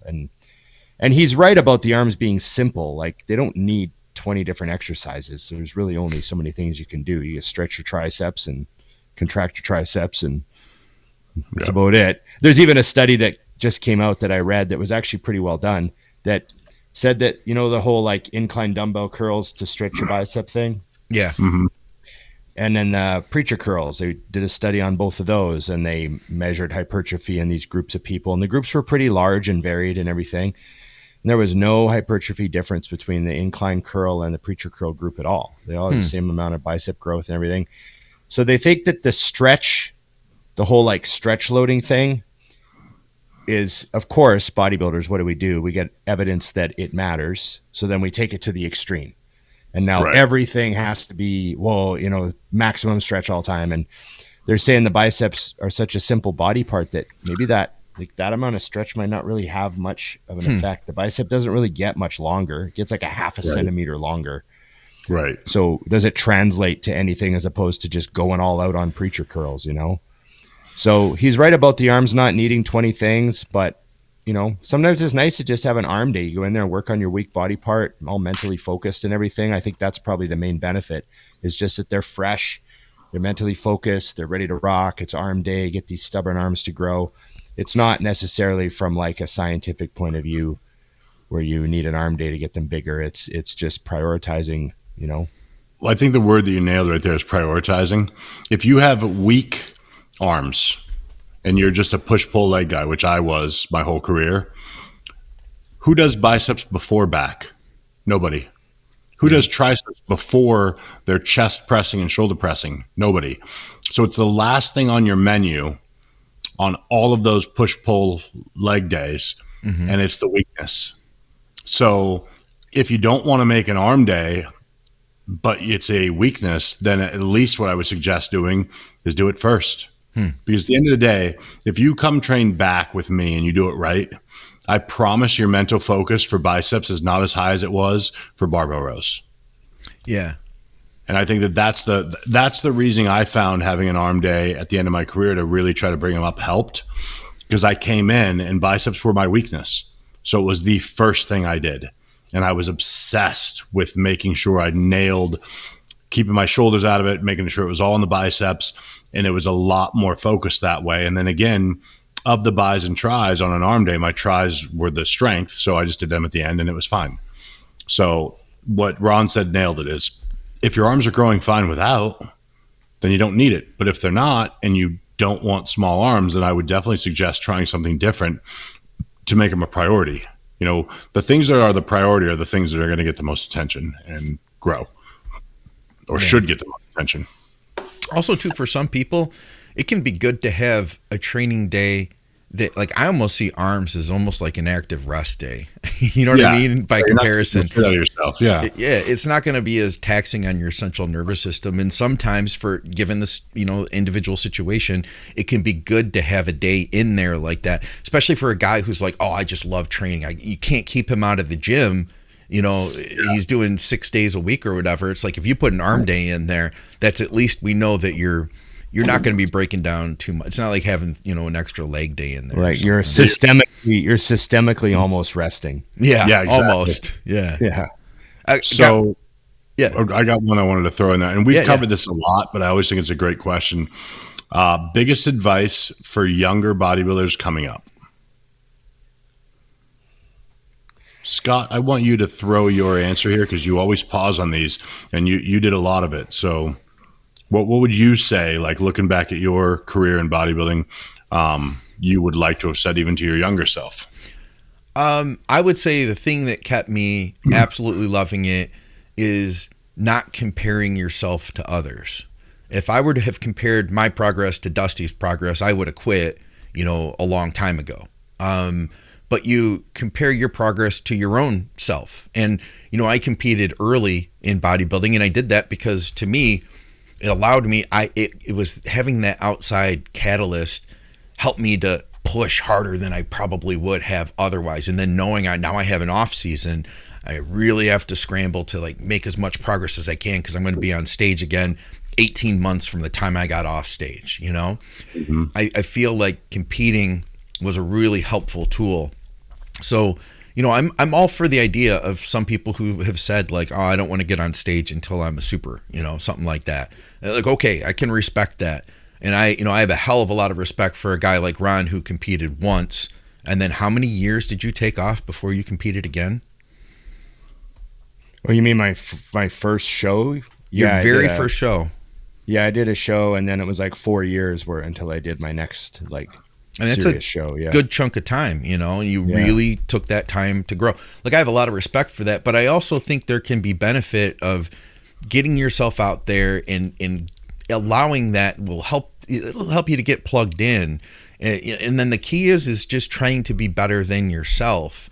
You know, I know that there's a lot of pressure out there nowadays with like social media and the pro card, and I'm doing this because I'm going to become an IFBB pro. Like, just try to beat who you were previously, and, you know, and keep loving what you do, you know. And I'll say that when I've stopped loving what I've done, because it does get complicated and you have all those expectations, I always try to then pull back and remind myself of the fun I had as a kid when I first started lifting. And I try to plug back into what that was like. And if I can remember that the original love, then I can always kind of keep it in my heart. So yeah, stay plugged in that way. I'll just add to that real quick. I competed like Ron, but not in a 4-year gap. I did my first big show, and I said, I'm not going to compete again until I can win an overall. And that was 2 years later, and I won the overall. And then I said, I'm not going to compete again until I can be a national level guy. 2 years later, I went on stage and won the junior nationals. And then I was like, okay, I'll do the USAs. And I did that. And then I started competing more regularly. If I could do it over, I would have competed every year. Because I do think that something that Jose said rang really true, which is you can't become great at competing, not competing. And I think if I would have had more stage time, then when I would have been a at the top level as a national level competitor, I would have been a better competitor at that level. And how much would that really have pushed me back as far as growth? One more prep each year. And I don't think it would have. Plus, I think Ron and even myself, I was so obsessive that I spent the 2 years as if the show was coming up the whole time. And a lot of people, when they do a longer gap, they have a month that's kind of, and then the diet's pretty good and it's not so good. Mm-hmm. And they end up not really utilizing the full 2 years anyways. Yeah. Whereas when it's bearing down on you, I think it's easier to stay locked in, because it's like you get done with a show and you're like, I'm competing again in 12, 13, 14 months. Well, there's 3 or 4 months of dieting in there. Okay, so I got, 8 months to 10 months to really put on size. I better really lock it in. So for me personally, that I would have definitely made that change. I would have competed in 2007 when I didn't. I would have competed in 2009 when I didn't, and I think I would have been better on stage had I done that. I forget what the actual question was. What's your advice for younger up and comers in bodybuilding? Oh yeah, because it's all been good advice. I was just wondering. I couldn't. It's such good advice. You don't even know what we're talking about. Well, it's actually the wording of. I forgot the actual wording of the question. My thing is like, I think a lot of the enjoyment of the process gets lost because of the pressure and the Instagram sort of nonsense that gets added on top. Like there's people there's people right now that spend their entire prep stressed out and anxious about how other people look. Oh yeah. Mm-hmm. And I just think, man, I don't know if I would have fallen in love with it, or if I would have been able to handle it, if I would have not unintentionally found myself in that reality all the time. I mean, I had to deal with a little bit of that right at the end, because we started posting pictures of each other. I remember seeing locker room shots of the odd guy when I was doing nationals on the message boards. Mm-hmm. And they'd be like, oh, he looks pretty good. But you would only see one shot 4 weeks out, right? And that to get bombarded every day with all your competitors' best photos that have been doctored and edited. And they just have no enjoyment of their own prep. Oh my God, have you seen Dave's legs? I don't know. The whole prep, they're thinking about someone else's legs. And it's just, I just think, man, you got to enjoy this process. You can't be, I just think of all the hobbies I've ever chased. And I chased them even if I wasn't good at them, because I enjoyed them. You know what I mean? I don't expect anyone to call me to come and play guitar for them. I'm not going to turn pro. Imagine if I talked like that. Hey guys, got to practice my guitar tonight. I'm going to turn pro next year. You guys would be like, you're almost 50. No one's calling you to be a pro guitar player, dude. It would sound weird, wouldn't it? Well, it sounds weird in our industry. People just don't know it sounds weird. Right. It sounds weird. I'm going to turn pro. You just started. What do you mean? Yeah. Imagine if I was talking about being a pro flatland rider next year. Oh, I should be good enough next year to ride pro. What? Yeah. Also, why? Why? If the end result is the whole reason you're doing something, I think you've doomed yourself to failure. I had this conversation just barely with a client, because he came to me with that. And I had to break it down for him. I said, listen, I'm not saying you cannot become a pro. In fact, he can if things roll well. But I said, I want you to ask that the next time you go to a bodybuilding show, everyone there, how many overalls do you have? People don't realize how rare it is to win an overall at a state level show. There's only 3 state level shows each year. That means there's only 3 overall winners.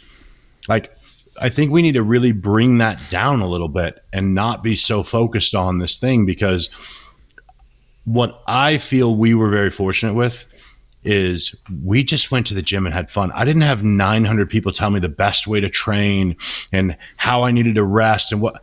We would go to the gym, and I know Ron and Scott, you guys can remember this. I'd go to the gym, and this was our old way in the gym. We'd walk in, his leg day, and I'm like, all right, we're going to do hack squats first. We're going to do this, and we're going to do a drop set. And we do it, and I look at my training partner and go, what do you want to do? And he's like, all right, let's do 1.5s on the Smith and then lunge right afterwards. I'm like, okay, we'll do that.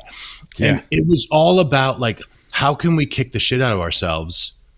Because that's fun. There was no one was walking over going, fellas, you are drastically overdoing it. That doesn't make sense. It's not necessary. Right. Like, who cares? We were having fun. And I feel like that gets lost. I just had a client who hired me.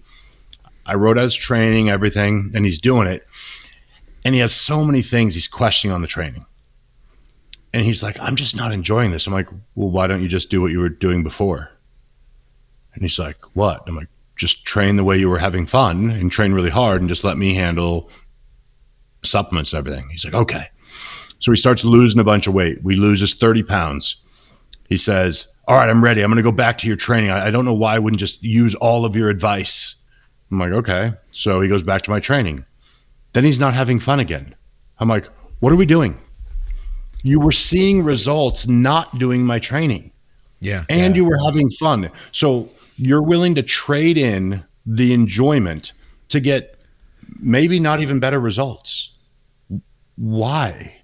And he's like, oh, I never thought of that. Like, stop thinking that everything you see on the internet is a must, or that if you hire Ron Partlow that you must follow the way he's telling you to train or it won't work. Like, train hard, have fun. Trust me, that's your best result possible. Yeah. It's always comes down to the doing the things that matter the most. Like, I watched longevity guy. I can't remember the dude's name. Scott's, I think, mentioned him before, but he was on Rogan and all those podcasts, and he was talking the other day about real stats. And he was like, talking about, sleeping in hydrobaric chambers and, elevation training and all these things we can do, and, nattokinase and NAC and everything we can do to possibly live longer. And then he's like, but at the end of the day, here are the stats, the things that actually matter. Don't smoke cigarettes.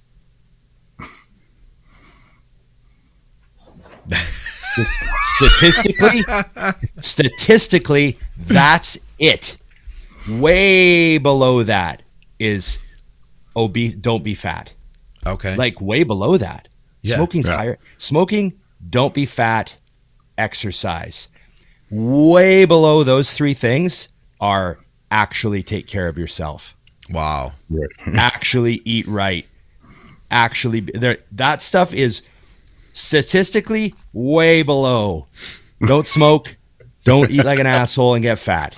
And I was like, oh shit. And then he started talking about real stats and how much everything actually makes a difference. And he reminded me, all those little things like training proper mechanics and moving heavy weights and being consistent was at 99.95% of your gains. And then like what kind of straps you use, it's not quite as big of a deal as you thought they was going to be when you bought those straps. Right? Yeah. When you bought those straps, you thought my back workouts are going to be 10% better. They're not. They're a little better. Well, maybe that one set felt more comfortable, but like it's not the impact that you're looking for. Like, high impact stuff matters, right? Yeah. And so like, I think our search for optimization, we're hunting for decimal points. Oh yeah. And we're missing the big picture, So yeah. Hey, how do you see life? I want to know what you guys have to say on this one. I'm only taking half the question. They asked, what's the best and worst training advice that you've ever been told? I just want to ask, what's the worst training advice that you've ever been told? Maybe it was some guy came up to you in the gym, something you heard somewhere along the way. I think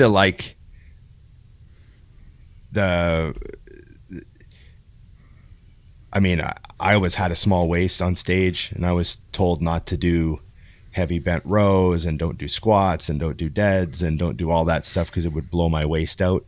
I remember all that stuff. And the only thing that I ever thought affected my waistline was just getting way too heavy. Yeah.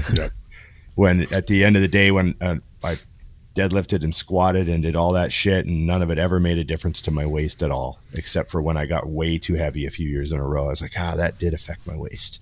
That advice, I remember, came back around and was popular around like 2014, 12 to 14, when Men's Physique started coming out. Right. They all said, none of us do this. Yeah, no. You got to train different to do Men's Physique. It's like, no.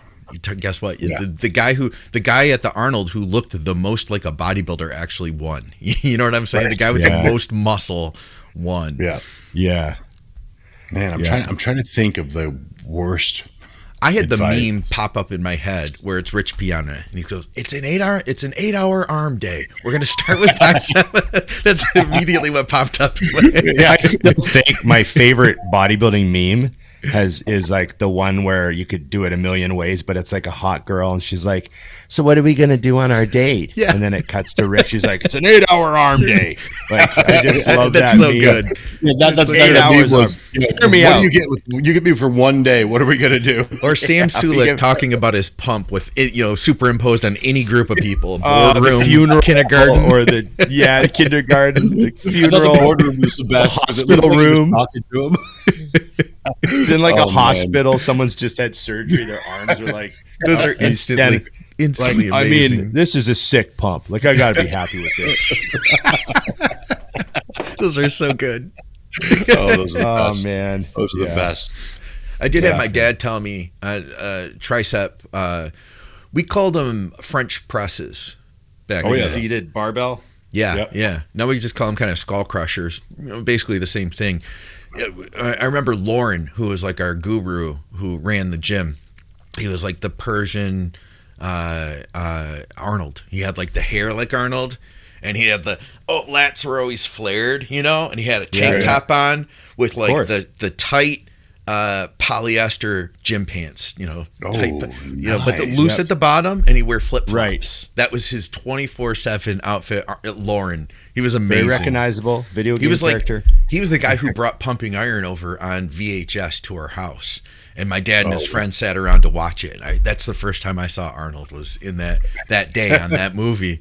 But remember, he said you had to keep your elbows in real tight on that exercise. Can't let them move at all. Yeah, and I said, my elbows really hurt when I do that, Dad. And he said, you just have to push through the pain, Ignore your body 100%. Yeah. Okay, they'll tear a bit and they'll re-heal, and that position won't hurt as much. Yeah.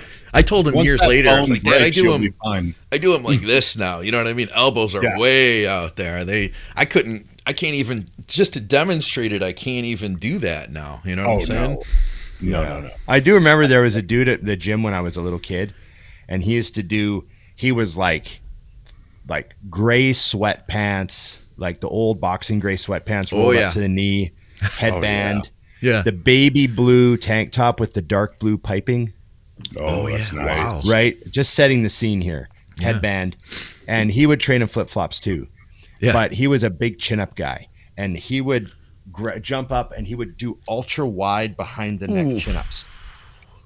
And he could bury him. Like, he could touch his cervical vertebrae to the bar on his reps. And I remember he used to just like always say to me, like, if you can't chin, no back. He just always said that. Did he have a good back? Chins. He had a great physique for a little guy. He was like 175 pounds and like, like a middleweight bodybuilder. Like, he looked good. Yeah, he wasn't the biggest guy in the gym, but he was lumpy and bumpy and had a pretty good back. But I just remember watching him do chins, and you could see like, he lumped up pretty good. Yeah. Like, it's the key. You got to do behind the neck chins. Most guys can't do these. And I just remember as a kid, I was like, no way I could do those. Yeah. That's behind the neck, man. Oh. Yeah. Yeah. Oh, surgeons were so old school. He was so old school. Awesome. Okay. What's next on that? Are we done?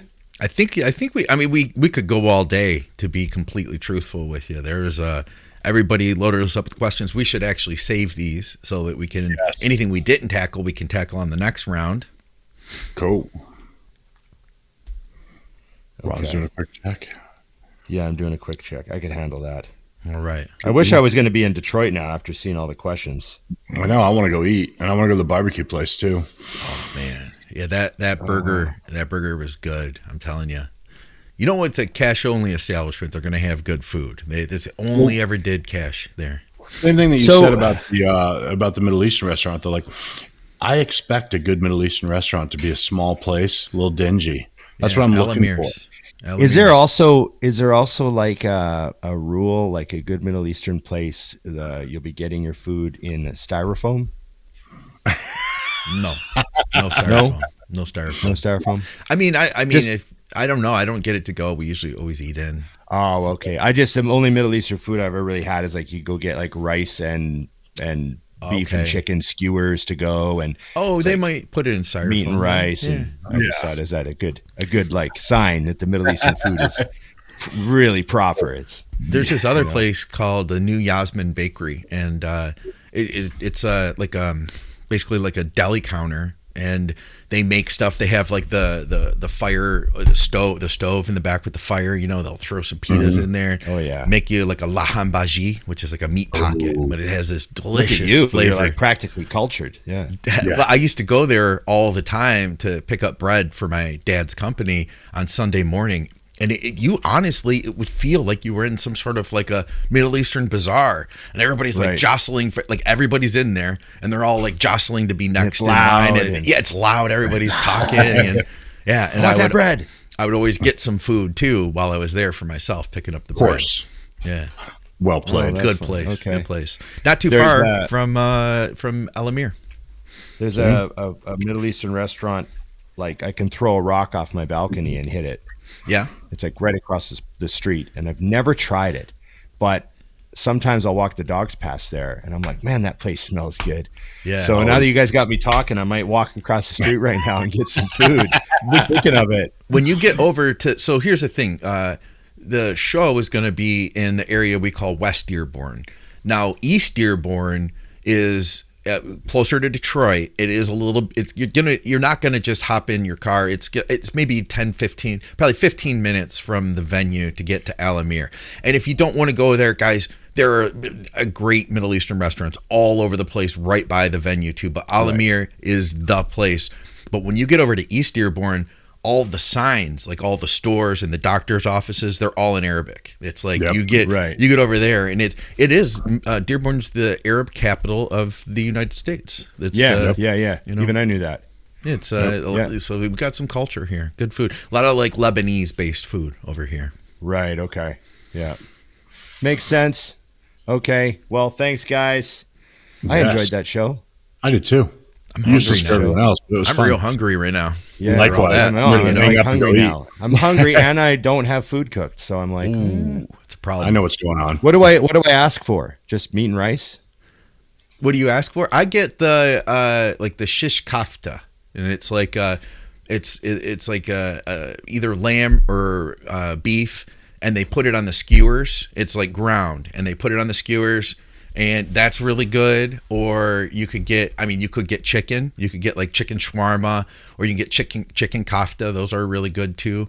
Okay. And then they'll bring you out that, and then you'll get like your choice of sides. They'll get like a salad, like a fattoush salad with that, and maybe a bunch of rice, and you got to get the fresh hummus. And then they make the little breads that come out of the oven right for the table. You know, with the little garlic yogurt sauce stuff. It's so good. Yeah. Is that white sauce? Oh yeah, it's a yogurt though. It's a yogurt. It's a yogurt. Okay. It's a yogurt. It's not a sauce. It's a yogurt. Okay. So it's a food then. It's not a sauce. Exactly. Yeah, you're good. Okay. You're good. It's a protein source. Yeah. Right. I mean, protein sources. How are you with hummus, Ron? Because that's I don't love hummus at all. Okay. I'm like, yeah, take it or leave it. Yeah. To be honest, I'll probably just put barbecue sauce on it. Yeah. Y'all got some barbecue sauce in here? They're kicking him out immediately. Get yours to go. I'll come home and deculture it. I'll just like decom trash immediately. USA as I squirt barbecue sauce on this fucking rah. Team America on fucking ketchup up these sautés. These are great meatballs or whatever they are. Just meatballs. Yeah. Okay. Thanks, guys. Okay. Remember, everybody, like, share, subscribe, comment, and ring the bell. There we go. Remember, iamune.com. Get your ISO search. Get your all in. And everyone should get on the gear. There we go. Oh, okay. Terrible. Finish with a bit of a laugh. I'm glad you guys like that. Thanks.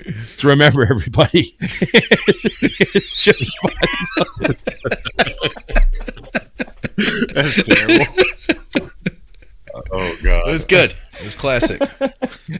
Oh, man. Scotty seemed legitimately upset. I was like, I'll probably put some barbecue sauce on it. You're like, barbecue sauce on it? That just hangs up immediately. It doesn't make sense to me. It's like a garlic flavor in the saffron. It just, we put barbecue? I was honestly thinking to myself, like, would they even have barbecue sauce in the back at this place? I don't even know. Absolutely not. Yeah, I don't even know if they would have it there. He's so insulted, eh? All right, ask him, hey, you throw some barbecue sauce in the bag for me? Right, exactly. So insulted.